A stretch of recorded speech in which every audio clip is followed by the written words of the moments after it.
Mix कर और बर्फ डाल दीजिए।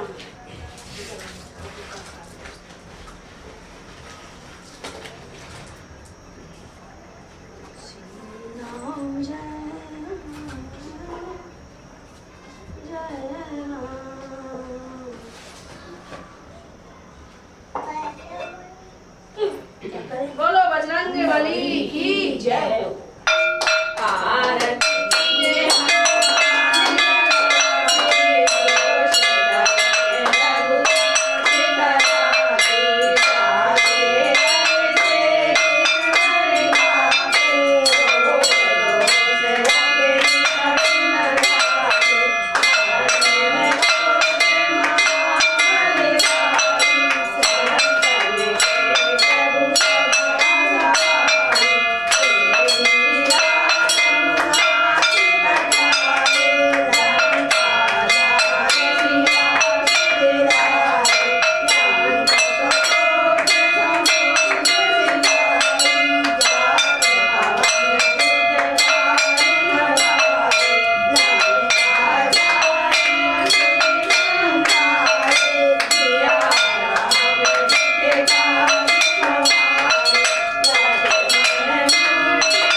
कौन पकड़े? किट्टू लेगी और किट्टू ले लो भाई।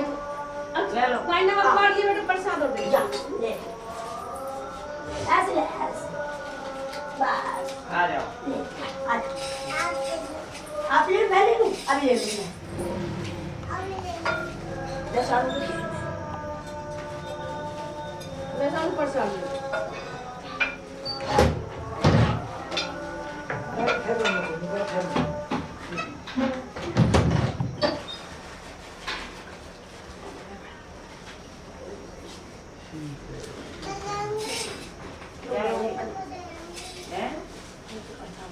किसको देओगी?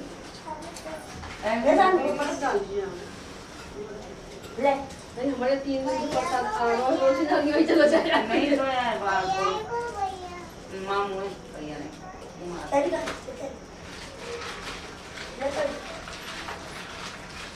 या मैं शुद्ध दे तो ठीक है पकोड़ी प्रोटीन ये भी दे दे और कम कुछ ना दे मैं आंखों में पसीना छा गया।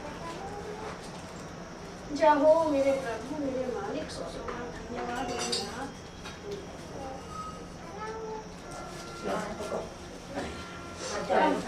भाई कम कर पंकज मैं दो फिल्म छोड़ा पहले पंकज वाट में जा रही हो ना क्या लो खाओ क्या लो कोई ना हमारे घर पर क्या लो क्या पकौड़ी एक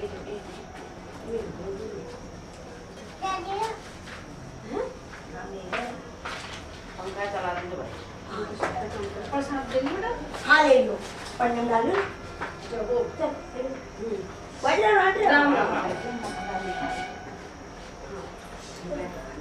अंतवत्तु फलम तेषां तद्भवत्यल्प मेधसाम देवान्य देव यजो जानति मद भक्ता जानकी मामपि। ध्यान से सुनो। अच्छा। देवताओं की उपासना करने वाले अल्प बुद्धि युक्त मनुष्यों को अंत वाला अर्थात सीमित और नाशवान फल मिलता है। ये जो देवताओं को पूजते हैं उनको बहुत सीमित और छोटा फल मिलता है। यहाँ शंका होती है भगवान के द्वारा विधान किया हुआ फल तो नित्य ही होना चाहिए, फिर उनको अनित्य फल क्यों मिलता है? इसका समाधान यह है,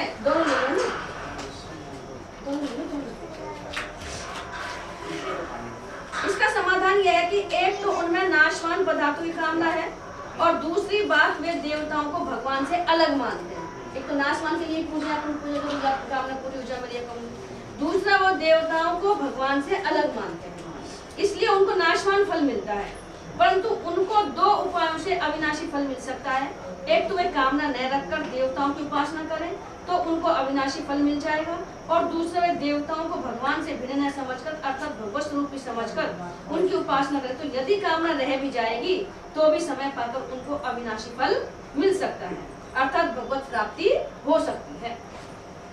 यहाँ तत् कहने का तात्पर्य कि फल तो मेरा विधान किया हुआ ही मिलता है, पर कामना होने से वह नाशवान हो जाता है। कामना से नाशवान फल मिलता है। अल्पमेध साम कहने का तात्पर्य है कि उनको नियम तो अधिक धारण करने पड़ते हैं तथा विधियां भी अधिक करनी पड़ती हैं, पर फल मिलता है सीमित और अंत वाला।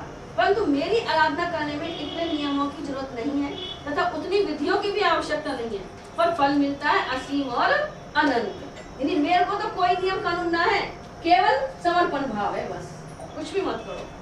इस तरह देवताओं की उपासना में नियम हो अधिक, फल हो थोड़ा, और हो जाए जगत बंधन, और मेरी आराधना में नियम हो कम, फल हो अधिक और हो जाए कल्याण। ऐसा होने पर भी वे उन देवताओं की उपासना में लगते हैं और मेरी उपासना में नहीं लगते, इसलिए उनकी बुद्धि अल्प है, तुच्छ है। छोटी बुद्धि वाले हैं जो देवताओं के चक्करों में ही पड़े रहते हैं, भगवान की में नहीं रहते। भगवान करे कि मेरी में रहेंगे तो कल्याण हो जाएगा। देवान्य देव यजो यान्ति मद भक्ता यान्ति मामपि। देवताओं का पूजन करने वाले देवताओं को प्राप्त होते हैं और मेरा पूजन करने वाले मेरे को प्राप्त होते हैं। यहाँ अपी पद से यह सिद्ध होता है कि मेरी उपासना करने वालों की कामना पूर्ति भी हो सकती है और मेरी प्राप्ति तो हो ही जाती है, अर्थात मेरे भक्त सकाम हो या निष्काम वे सब के सब मेरे को प्राप्त होते हैं। परंतु भगवान की उपासना करने वालों की सभी कामनाएं पूरी हो जाएं, यह नियम नहीं है। भगवान उचित समझे तो पूरी कर भी दे और न भी करे, या ना है कि अपन मांगे जो ही मिल जाए। भगवान बाबू जी के मैंने कि भगवान को तुमने नौकर समझना, कोई भी मेरा यह काम कर दे वह काम कर दे, ना करे जब भी तुम रुष्ट हो जाओ। तो यही कह रहे हैं कि ये जरूरी नहीं है कि वो भगवान पूरी करेंगे, भगवान ये देखता है कि इसमें इसका कल्याण है या नहीं है। अर्थात उनका हित होता हो तो पूरी कर देते हैं और अहित होता हो तो कितना ही पुकारने पर तथा रोने पर भी पूरी नहीं करते। अगर अपना उसमें अहित दिख रहा है भगवान को, अपन को तो हित दिखे वो सवन में कामना में, लेकिन उनको अहित दिख रहा है तो चाहे अपन कितना ही रोए तो भी वो पूरी नहीं करते। यह नियम है कि भगवान का भजन करने से भगवान के नित्य संबंध की स्मृति हो जाती है, भजन करने से उनकी याद बनी रहती है, क्योंकि भगवान का संबंध सदा रहने वाला है। अतः भगवान की प्राप्ति होने पर फिर संसार में लौटकर नहीं आना पड़ता। यद गत्वा न निवर्तन्ते, परंतु देवताओं का संबंध सदा रहने वाला नहीं है, क्योंकि वह कर्म जनित है कि देवता लोक की प्राप्ति होने पर संसार में लौटकर आना ही पड़ता है।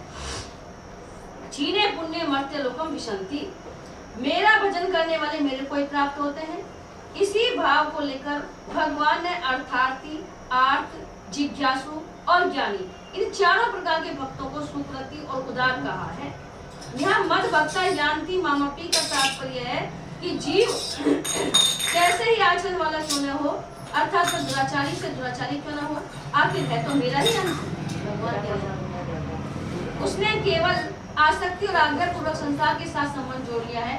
अगर संसार की आसक्ति और आग्रह न हो तो उसे मेरी प्राप्ति हो जाएगी। यदि संसार में आसक्ति नहीं हो तो भगवान को अपन बचते तो भगवान की प्राप्ति हो जाएगी। विशेष बात यह है सब कुछ भगवत स्वरूप ही है और भगवान का विधान भी भगवत स्वरूप ही है। भगवान जो अपने साथ करता अच्छा बुरा वो सब भगवत स्वरूपी है। ऐसा होते हुए भगवान से बिना संसार की सत्ता मानना और अपनी कामना रखना, ये दोनों ही पतन के कारण है। इनमें से यदि कामना का सर्वथा नाश हो जाए तो संसार भगवत स्वरूप दिखने लग जाएगा, और यदि संसार भगवत स्वरूप दिखने लग जाए तो कामना मिट जाएगी। जब भगवान अपना संसार ही भगवान स्वरूप दिखेगा तो कामना अपने अंदर नहीं रहेगी। फिर मात्र क्रियाओं के द्वारा भगवान की सेवा होने लग जाएगी। अगर संसार का भगवत स्वरूप दिखना और कामना का नाश होना दोनों एक साथ हो जाएं तो फिर कहना ही क्या है। देवताओं की उपासना करने वाले तो अधिक से अधिक देवताओं के पुनरावृत्ति लोकों में ही जा सकते हैं, पर भगवान की उपासना करने वाले भगवान को प्राप्त होते हैं। हाँ, अगर साधक की देवताओं में भगवत बुद्धि हो अथवा अपने में निष्काम भाव हो तो उसका उद्धार हो जाएगा, नहीं वो नहीं है वो, अर्थात वह भी भगवान को प्राप्त हो जाएगा। परंतु देवताओं में भगवत बुद्धि न हो और अपने में निष्काम भाव भी न हो तो उद्धार नहीं होगा। देवताओं की उपासना का दोष यह है कि उसका फल अंत वाला अर्थात नाश वाला होता है, क्योंकि देवता खुद भी सीमित अधिकार वाले हैं। अतः जो भगवान को छोड़कर अन्य देवताओं की उपासना करते हुए अल्प बुद्धि वाले होते हैं। यदि वे अल्प बुद्धि वाले न होते तो नाशवान फल देने वाले देवताओं की उपासना क्यों करते? भगवान की उपासना करते अथवा देवताओं में भगवत बुद्धि करते। भगवान की उपासना तो बड़ी सुगम है, उसमें विधि की, नियम की, परिश्रम की जरूरत नहीं है, उसमें तो केवल भाव की ही प्रधानता है। परंतु देवताओं की उपासना में क्रिया विधि और पदार्थ की प्रधानता है। देवताओं की उपासना में क्रिया विधि और पदार्थ की प्रधानता है, जबकि भगवान की में केवल भाव की प्रधानता है। कुछ मत करो, भाव। मनुष्य को संसार की कितनी ही विद्याओं का, कला कौशल आदि का ज्ञान हो जाए तो भी वह अल्प मेधा बुद्धि वाला ही है, यानी कम बुद्धि वाला, चाहे कितना ही ज्ञान हो, लेकिन कोई भी व्यक्ति ये नहीं कहेगा कि मैं पूर्ण ज्ञानी हूं, क्योंकि भगवान का ज्ञान इतना है कि उसको हम प्राप्त कर ही नहीं सकते, अनंत। वह ज्ञान वास्तव में अज्ञान को दृढ़ करने वाला है, परंतु जिसने भगवान को जान लिया है उसको किसी सांसारिक विद्या, कला कौशल आदि का ज्ञान न होने पर भी वह सर्वविद है। अव्यक्तम व्यक्तिमापन्नम मन्यते माम बुद्धे परम भाव मजान जानन्तो ममाव्ययम मनुत्तमम। जो मनुष्य निर्बुद्धि है और जिनकी मेरे में श्रद्धा भक्ति नहीं है, भगवान कहें जो बुद्धि मनुष्य निर्बुद्धि है और जिनकी मेरे में श्रद्धा भक्ति नहीं है, वे अल्प मेधा के कारण अर्थात समझ कमी कारण मेरे को साधारण मनुष्य की तरह अव्यक्त से व्यक्त होने वाला अर्थात जन्मने मरने वाला मानते हैं। जैसे जन्म मरण में भगवान प्रकट हुए तो वो सोच रहे हैं ये भी ऐसे ही है। मेरा जो अविनाशी अव्यभाव है अर्थात जिससे बढ़कर दूसरा कोई हो ही नहीं सकता, और जो देश काल वस्तु व्यक्ति आदि में परिपूर्ण रहता हुआ इन सबसे अतीत सदा एक रूप रहने वाला निर्मल और असंबद्ध है, ऐसे मेरे अविनाशी भाव को वे नहीं जानते और मेरा अवतार लेने का जो तत्व है उसको नहीं जानते। इसलिए वे मेरे को साधारण मनुष्य मानकर मेरी उपासना नहीं करते, प्रत्युत देवताओं की उपासना करते हैं। तो अवतार लिया तो साधारण मनुष्य समझ के वो मेरी उपासना नहीं करते। अबुद्धि पद का अर्थ नहीं, यह अर्थ नहीं है कि उनमें बुद्धि का अभाव है, प्रत्युत बुद्धि में विवेक रहते हुए भी अर्थात संसार को उत्पत्ति विनाशशील जानते हुए भी इसे मानते नहीं, यही उनमें बुद्धि रहित पना है, मूर्खता है। अपन को पता है नाश होने वाली ये चीज, फिर भी अपन अपनी बुद्धि का प्रयोग नहीं करते। दूसरा भाग यह है कि कामना को कोई रख नहीं सकता, कामना रह नहीं सकती, क्योंकि कामना पहले नहीं थी और कामना पूर्ति के बाद भी कामना नहीं रहेगी। वास्तव में कामना की सत्ता ही नहीं है, फिर भी उसका त्याग नहीं कर सकते, यही अबुद्धिपना है। वो पता है कामना रहेगी नहीं, पहले भी नहीं थी और बाद में नहीं रहेगी, लेकिन हम इसको छोड़ते नहीं है। मेरे स्वरूप को न जानने से वे अन्य देवताओं की उपासना में लग गए और उत्पत्ति विनाशील पदार्थों की कामना में लग जाने से बुद्धिहीन मनुष्य मेरे से विमुख हो गए। यद्यपि वे मेरे से अलग नहीं हो सकते तथा मैं भी उनसे अलग नहीं हो सकता, तथापि कामना के कारण ज्ञान ढक जाने से देवताओं की तरफ खिंच जाते हैं। अगर वे मेरे को जान जाते तो फिर केवल मेरा ही भजन करते। बुद्धिमान मनुष्य वे होते हैं जो भगवान के शरण होते हैं, वे भगवान को ही सर्वोपरि मानते हैं, अपनी पूरी शक्ति एक में ही लगा देते हैं। अल्प मेधा वाले मनुष्य वे होते हैं जो देवताओं के शरण होते हैं, वे देवताओं को अपने से बड़ा मानते हैं, जिससे उनमें थोड़ी नम्रता सरलता रहती है। अबुद्धि वाले मनुष्य वे होते हैं जो भगवान को देवता जैसा भी नहीं मानते, किंतु साधारण मनुष्य जैसा ही मानते हैं, वे अपने को ही सर्वोपरि सबसे बड़ा मानते हैं। परम भाव जानते का तात्पर्य है कि मैं अज रहता हुआ अविनाशी होता हुआ और लोगों का ईश्वर होता हुआ ही अपनी प्रकृति को वश में करके योग माया से प्रकट होता हूँ। इस मेरे परम भाव को बुद्धिहीन मनुष्य नहीं जानते, वो तो मुझे मनुष्य ही जानते हैं। अनुत्तमम कहने का तात्पर्य कि 15वें अध्याय में जिनको क्षर से अतीत और अक्षर से उत्तम बताया है, अर्थात जिससे उत्तम दूसरा कोई है ही नहीं, ऐसे मेरे अनुत्तम भाव को वे नहीं जानते। इस श्लोक का अर्थ कोई ऐसा करते हैं कि अव्यक्तम मां व्यक्ति मां पन्नम मन्यते ते अबुद्धे, अर्थात जो सदा निराकार रहने वाले मेरे को केवल साकार मानते हैं वे निर्बुद्धि है, क्योंकि वे मेरे अव्यक्त निर्विकार और निराकार स्वरूप को नहीं जानते। दूसरे कोई ऐसा करते हैं व्यक्ति मापन्नम माम अव्यक्तम मन्यते अबुद्धे, अर्थात मैं अवतार लेकर तेरा सारथी बना हुआ हूँ, ऐसे मेरे को केवल निराकार मानते हैं। वे निर्बुद्धि हैं, क्योंकि वे मेरे सर्वश्रेष्ठ अविनाशी भाव को नहीं जानते। उपयुक्त दोनों अर्थों में से कोई भी अर्थ ठीक नहीं है, कारण कि ऐसा अर्थ मानने पर केवल निराकार को मानने वाले साकार रूप की और साकार रूप के उपासकों की निंदा करेंगे, और केवल साकार मानने वाले निराकार की और निराकार रूप के उपासकों की निंदा करेंगे। यह सब एक देशीयपन ही है। जैसे अपन साकार को मान रहा है तो निराकार की निंदा करेगा, निराकार वाला साकार की निंदा करे। पृथ्वी जल तेज आदि जो महाभूत हैं, जो कि विनाशी और विकारी है, वे भी दो दो तरह के होते हैं, स्थूल और सूक्ष्म। जैसे स्थूल रूप से पृथ्वी साकार है और परमाणु रूप से निराकार है। जल बर्फ बूंदे बादल और भाप रूप से साकार है और परमाणु रूप से निराकार है।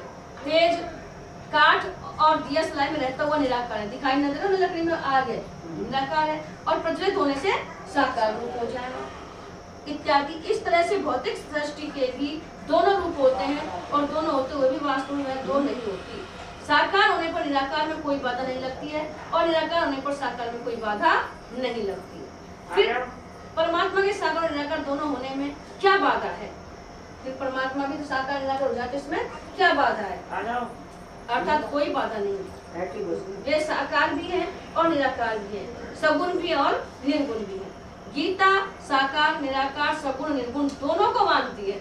सबसे बड़ा गीता है जिसमें साकार और निराकार दोनों रूपों को भगवान के माने गए हैं। 9वें अध्याय के 4थे श्लोक में भगवान ने अपने को अव्यक्त मूर्ति कहा है। 4थे अध्याय के 6थे श्लोक में भगवान ने कहा कि मैं अज होता हुआ भी प्रकट होता हूँ, अविनाशी होता हुआ भी अंतर्ध्यान हो जाता हूँ, और सबका ईश्वर होता हुआ भी आज्ञापालक पुत्र शिष्य बन जाता हूँ। अतः निराकार होते हुए साकार होने में और साकार होते हुए निराकार होने में भगवान में किंचन मात्र भी अंतर नहीं आता। ऐसे भगवान के स्वरूप को न जानने के कारण लोग उनके विषय में तरह तरह की कल्पनाएं किया करते हैं। अव्यक्तादीनि भूतानि व्यक्त मध्यानि भारत अव्यक्त निधान न्याय एव तत्व का परिदेवना। हे भारत, सभी प्राणी जन्म से पहले अप्रकट थे और मरने के बाद अप्रकट हो जाएंगे, केवल बीच में ही प्रकट दिखते हैं। अतः इसमें शोक करने की बात ही क्या है? भगवान मनुष्यों की तरह अव्यक्त से व्यक्त नहीं होते, प्रत्युत अव्यक्त रहते हुए ही व्यक्त होते हैं और व्यक्त होते हुए भी अव्यक्त रहते हैं। परम भगवान देवताओं की उपासना करने वालों को श्रद्धा भी देते हैं और उनकी उपासना का फल भी देते हैं। यह भगवान का परम अर्थात पक्षपात रहित भाव है। अव्यम देवता सापेक्ष अविनाशी है, सर्वथा अविनाशी नहीं, परंतु भगवान निरपेक्ष अविनाशी है। उनके समान अविनाशी दूसरा कोई नहीं है और हो भी नहीं सकता। अनुत्तम भगवान प्राणी मात्र का ही चाहते हैं, यह भगवान का सर्वश्रेष्ठ भाव है, इससे श्रेष्ठ दूसरा कोई भाव हो ही नहीं सकता।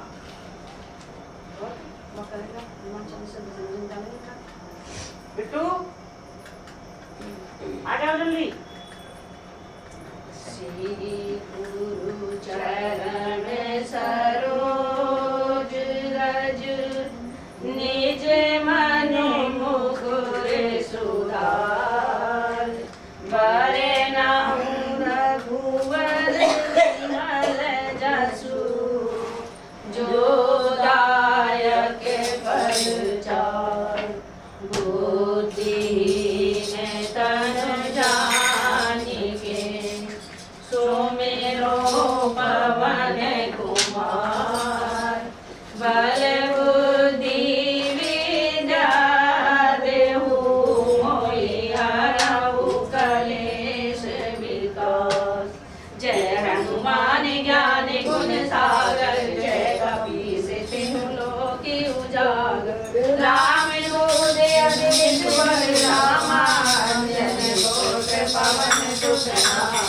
महावीर विक्रम बजरंगी कुमत निवार सुमत केसरी कंचन वरण विराज कुबेरा कानन कुंडल कुंजित केरा हाथ वज्र और ध्वजा विराजे कांधे मूंज जनेऊ साजे शंकर सुवन केसरी नंदन तेज प्रताप महाजगवंदन विद्यावान गुणी अति चातुर राम दास को आतुर प्रभु चरित्र सुनिले को रसिया राम लखन सीता बसिया सूक्ष्म रूप धरि सियहि दिखावा विकट रूप धरि रंग जरावा भीम रूप धरि असुर संहारे रामचंद्र के काज सवारे लक्ष्मण मूर्छित पड़े सतारे आनंद जीवन कान्हि उतारे वैद्य प्रकांड डोरी जमकारे हरि रावण की भुजा उखारे बाएं भुजा असुर लाए सजीवन लखन जियाए श्री रघुवीर हरषि उर लाए रघुपति कीन्ही बहुत बड़ाई तुम मम प्रिय भरतहि समुदाय कैसे बदन तुम्हें रोज गावे अस करी श्रीपति कंठ लगावे कनिकादित ब्रह्मादि मुनीसा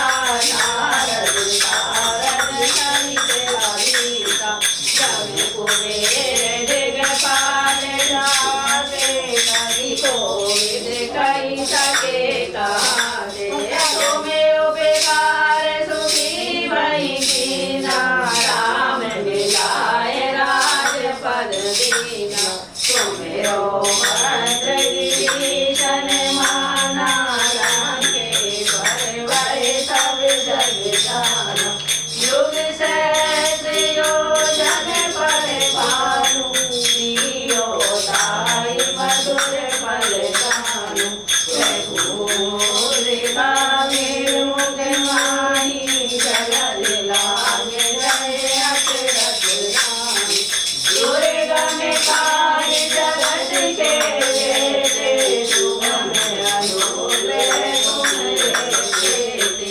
राम दुआरे तुम रखवारे होत न आज बिनु बैसारे सब दुख रहे तुम्हारी करना तुम रक्षक काहू को डरना आपन तेज समारो आपे तीनों लोक हाथ से काटे भूत पिशाच निकट नहीं आवे महावीर जय नाम सुनावे नासे रोग हरे सब पीरा शपथ निरंतर हनुमत वीरा संकट ते हनुमान दुलावे मन क्रम वचन ध्यान जो लावे सब पर राम तपस्वी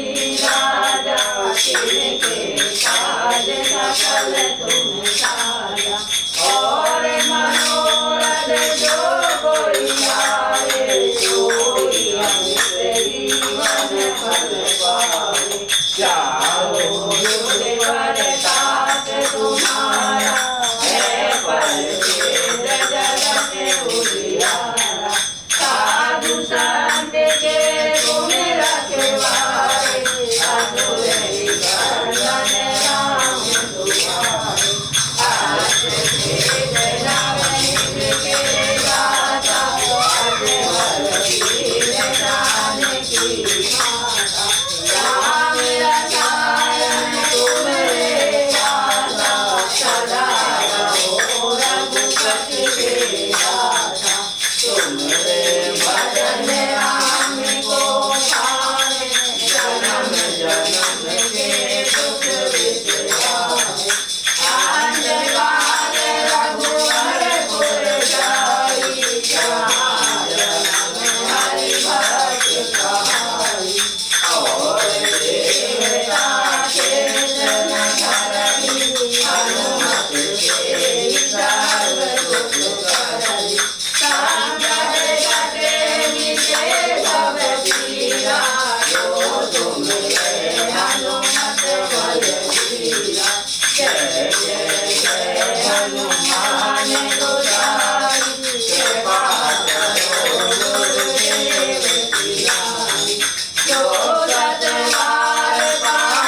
हरण मंगल मूर्ति रूप राम लखन सीता सहित हृदय बसहु सुरभूप सियावर राम जय जय राम मेरे प्रभु राम जय जय राम करो कल्याण जय जय राम में मंगल भवन अमंगल हारी प्रभु सुदशरथ अजय बिहारी दीन दयाल विरल संहारी हरहु नाथ मन संकट भारी सिया राम जय जय राम सिया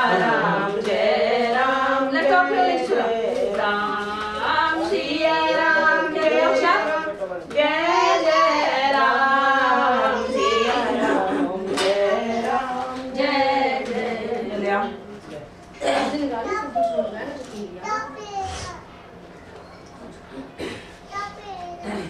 मैं नहीं लेती बड़ी नानी दे दो जाओ झापड़ मारू शॉपिंग तो बड़ा जोर से मैं उठावे हर कैसा करिश्मा तूने हनुमान कर दिया कैसा करिश्मा तूने हनुमान कर दिया जो राम ने कलयुग तुम्हारे नाम कर दिया प्रभु राम ने कलयुग तुम्हारे नाम कर दिया कैसा करिश्मा तूने हनुमान कर दिया कैसा करिश्मा तूने हनुमान कर दिया प्रभु राम ने कलयुग तुम्हारे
ज्यादा ना हो किसी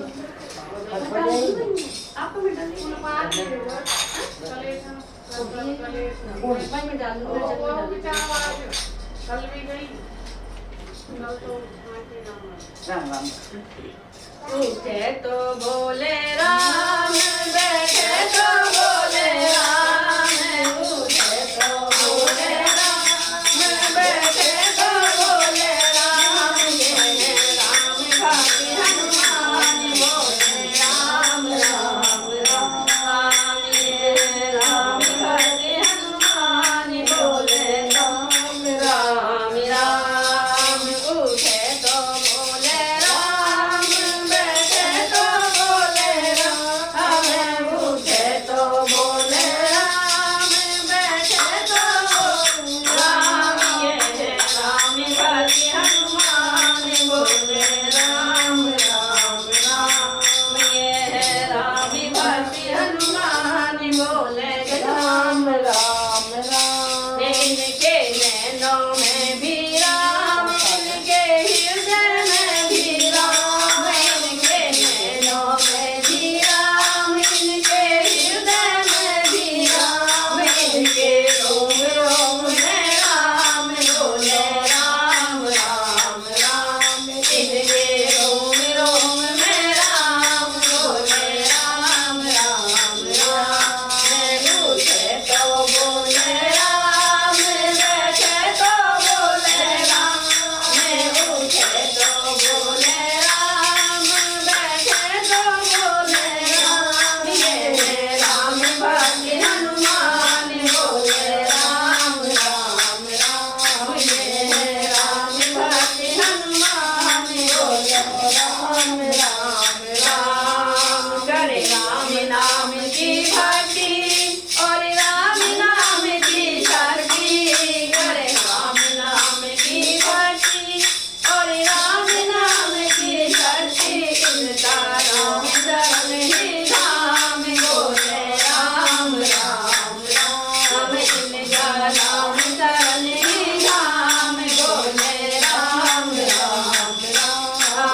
तुम्हारे दीन दासों को तुम्हारा ही सहारा है।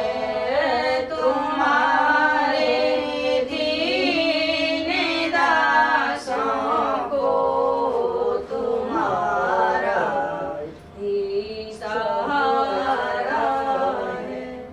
ओम राम जय राम जय जय राम श्री राम जय राम जय जय राम। ओम राम जय राम जय जय राम श्री राम जय राम जय जय राम। ओम राम जय राम जय जय राम श्री राम जय जय राम।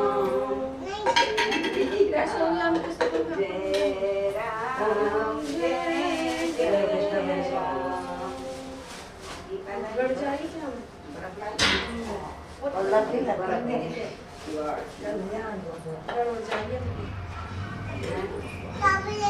मिलाऊं प्लेट में? मिला लो। चेक से मिला। अरे यार तू टॉपी नहीं जाती चल।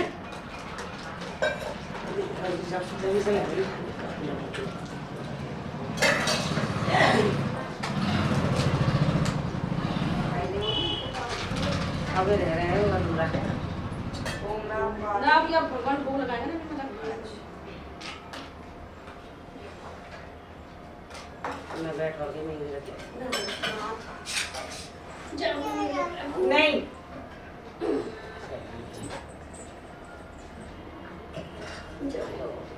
तो नए नए नए जल्द करना और का नया पुराना जैसा आ जाए जैसे जय हो नए पुराना नए जल्द हाय राम। चुप ओम